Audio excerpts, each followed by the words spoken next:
Hey there, and welcome to Ode to a Mockingbird, a sleep podcast where you'll hear cherished classics served up with laid-back Southern charm. I'm your host, Jake Phillips, and I'm looking forward to spending the next few minutes together. Now sit back and relax.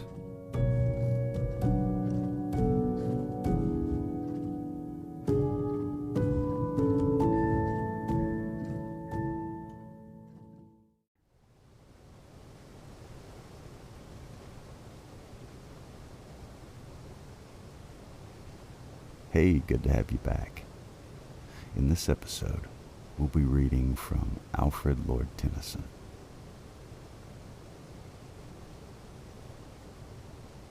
The Lady of Shalott. On either side the river lie long fields of barley and rye that clothe the wold and meet the sky, and through the field the road runs by to many-towered Camelot.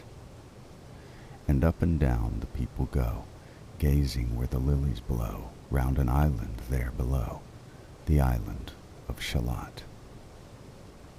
Willows whiten, aspens quiver, little breezes dusk and shiver through the wave that runs forever by the island in the river, flowing down to Camelot.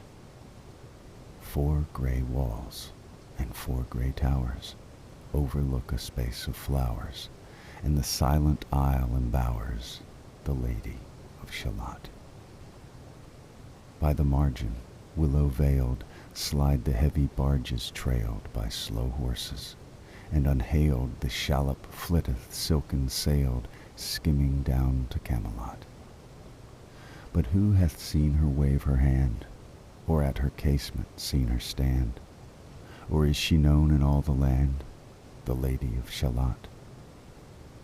Only reapers, reaping early, in among the bearded barley, hear a song that echoes cheerly from the river winding clearly down to towered Camelot.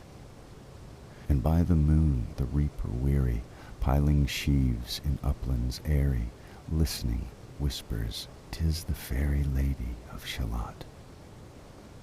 There she weaves by night and day a magic web with colors gay.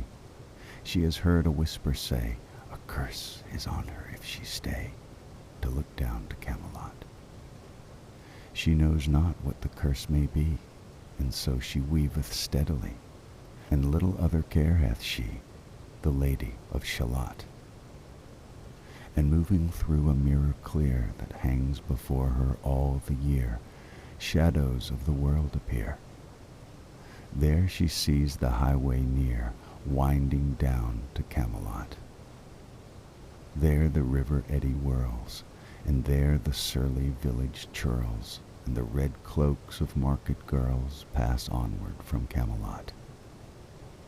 Sometimes a troop of damsels glad, an abbot on an ambling pad, sometimes a curly shepherd lad, or long-haired page in crimson clad, goes by to towered Camelot. And sometimes, through the mirror blue, the knights come riding, 2 and 2. She hath no loyal knight and true, the Lady of Shalott. But in her web she still delights to weave the mirrored magic sights, for often through the silent nights a funeral with plumes and lights and music went to Camelot. Or when the moon was overheard, came 2 young lovers lately wed. "I am half sick of shadows," said the Lady of Shalott. A bow shot from her bower eaves, he rode between the barley sheaves. The sun came dazzling through the leaves, and flamed upon the brazen greaves of bold Sir Lancelot. A red cross knight forever kneeled to a lady in his shield that sparkled on the yellow field beside remote Shalott. The gemmy bridle glittered free, like to some branch of stars we see, hung in the golden galaxy. The bridle bells rang merrily as he rode down to Camelot, and from his blazoned baldric slung a mighty silver bugle hung, and as he rode his armor rung beside remote Shalott. All in the blue unclouded weather, thick jeweled shone the saddle leather. The helmet and the helmet feather burned like one burning flame together as he rode down to Camelot. As often through the purple night, below the starry clusters bright, some bearded meteor trailing light moves over still Shalott. His broad, clear brow in sunlight glowed, on burnished hooves his war-horse trode. From underneath his helmet flowed his coal-black curls as on he rode down to Camelot. From the bank and from the river he flashed into the crystal mirror. Tira lira by the river, sang Lancelot. She left the web, she left the loom, she made 3 paces through the room. She saw the water lily bloom, she saw the helmet and the plume. She looked down to Camelot. Out flew the web and floated wide. The mirror cracked from side to side. "The curse has come upon me," cried the Lady of Shalott. In the stormy east wind straining, the pale yellow woods were waning, the broad stream in his banks complaining, heavily the low sky raining over towered Camelot. Down she came and found a boat beneath a willow left afloat, and round about the prow she wrote, "The Lady of Shalott." And down the river's dim expanse, like some bold seer in a trance, seeing all his own mischance with glassy countenance, did she look to Camelot. And at the closing of the day she loosed the chain, and down she lay. The broad stream bore her far away, the Lady of Shalott. Lying robed in snowy white that loosely flew to left and right, the leaves upon her falling light, through the noises of the night, she floated down to Camelot.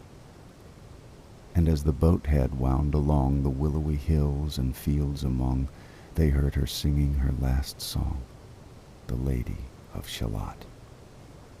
Heard a carol, mournful, holy, chanted loudly, chanted lowly, till her blood was frozen slowly, and her eyes were darkened wholly, turned to towered Camelot.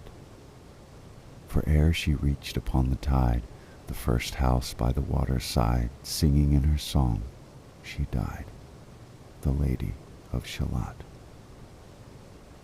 Under tower and balcony, by garden wall and gallery, a gleaming shape she floated by, dead pale between the houses nigh, silent into Camelot. Out upon the wharfs they came, knight and burgher, lord and dame, and round the prow they read her name, the Lady of Shalott. Who is this, and what is here? And in the lighted palace near died the sound of royal cheer, and they crossed themselves for fear, all the knights at Camelot. But Lancelot mused a little space. He said, "She has a lovely face. God in his mercy lend her grace, the Lady of Shalott."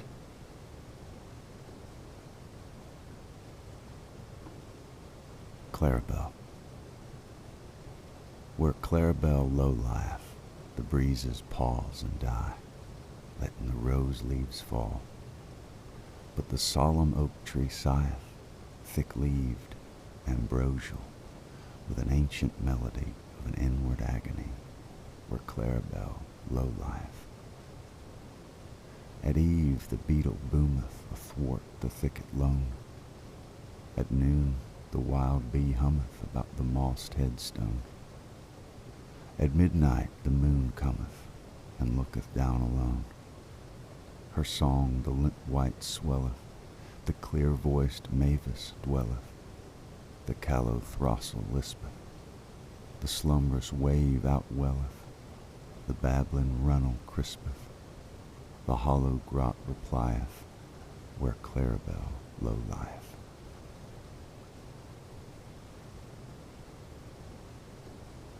Crossing the bar. Sunset and evening star, and one clear call for me. And may there be no moaning of the bar when I put out to sea. But such a tide as moving seems asleep, too full for sound and foam, when that which drew from out the boundless deep turns again home. Twilight and evening bell, and after that, the dark. And may there be no sadness of farewell when I embark.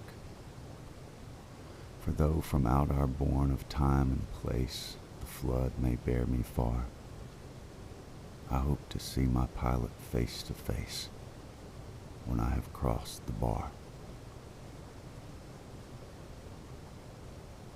The eagle. He clasps the crag with crooked hands, close to the sun in lonely lands. Ringed with the azure world he stands. The wrinkled sea beneath him crawls. He watches from his mountain walls, and like a thunderbolt he falls.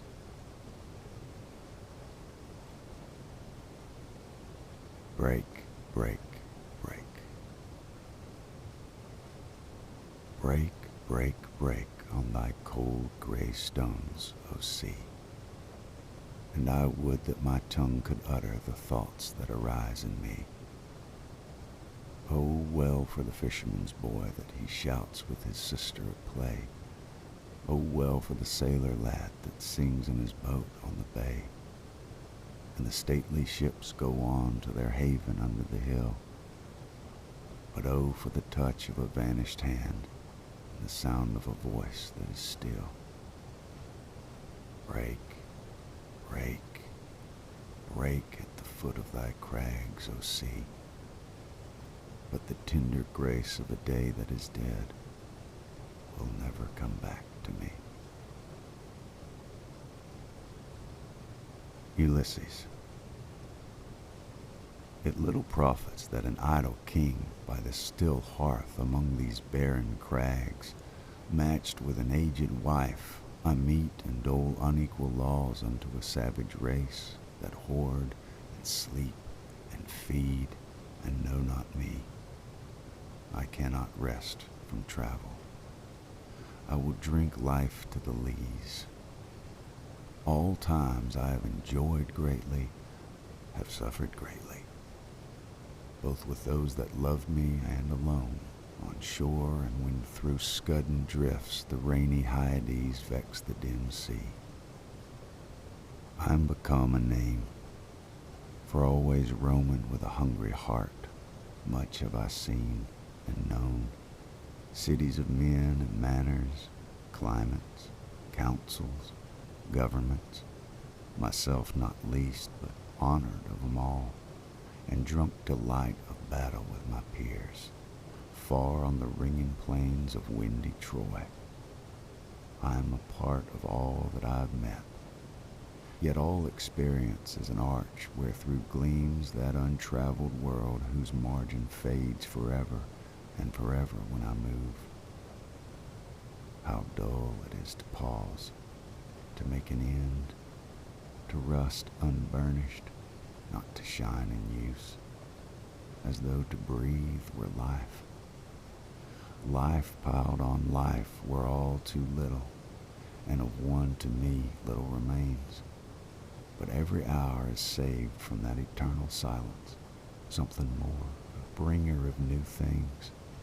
And vile it were for some 3 suns to store and hoard myself in this gray spirit yearning and desire to follow knowledge like a sinking star, beyond the utmost bound of human thought.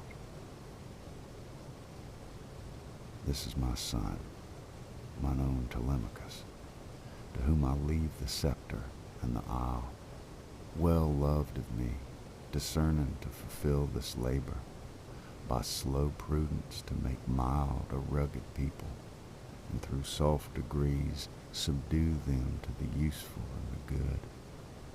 Most blameless is he, centered in the sphere of common duties, decent not to fail in offices of tenderness, and pay meet adoration to my household gods when I am gone.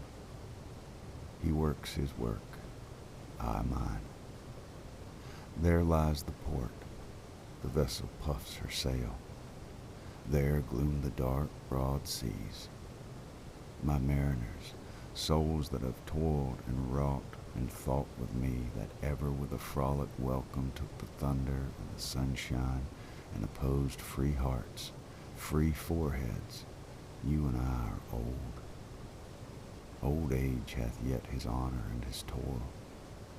Death closes all. But something ere the end, some work of noble note may yet be done, not unbecoming men that strove with gods. The lights begin to twinkle from the rocks. The long day wanes. The slow moon climbs.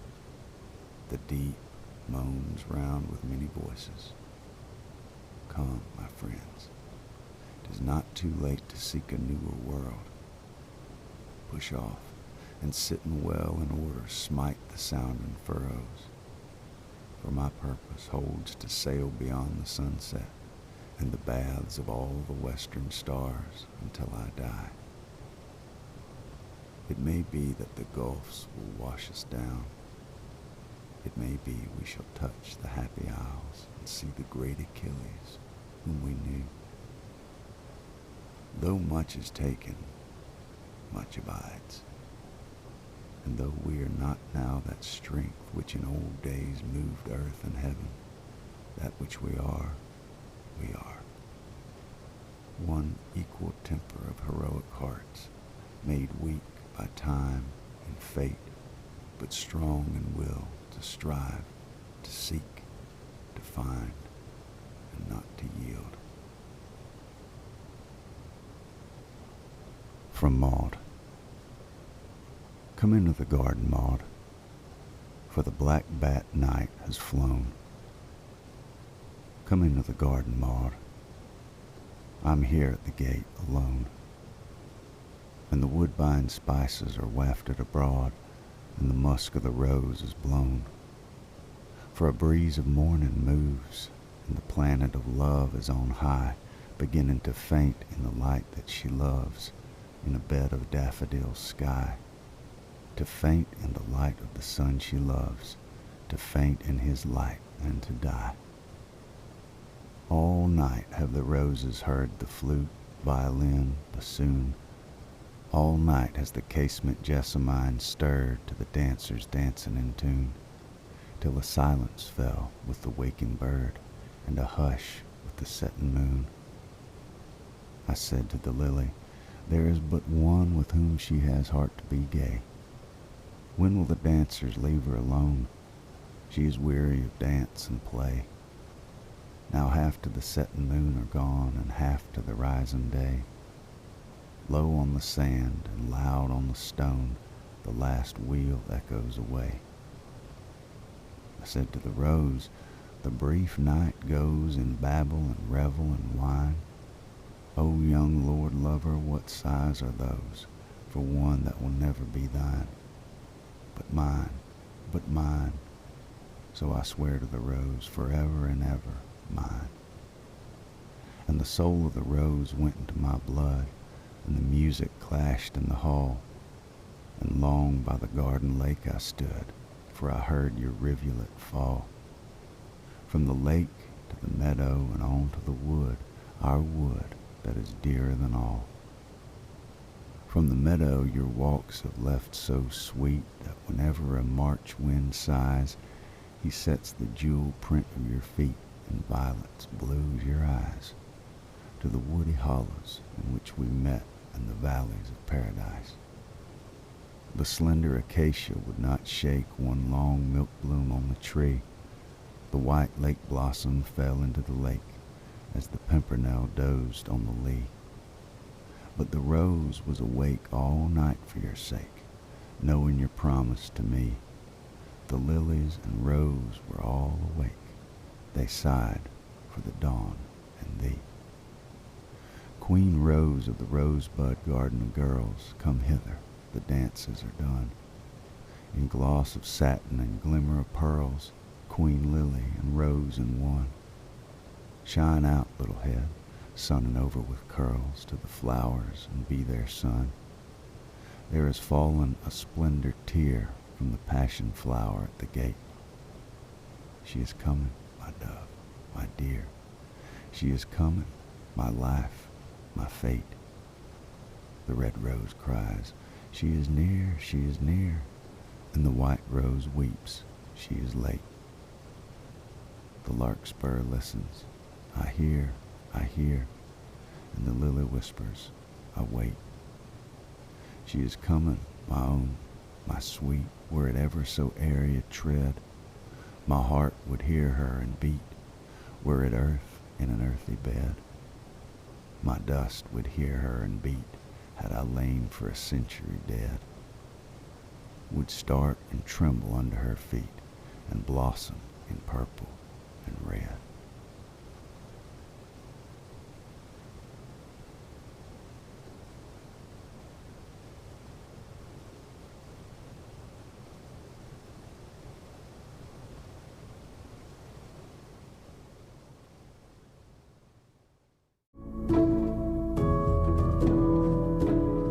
You've been listening to Ode to a Mockingbird, a sleep podcast.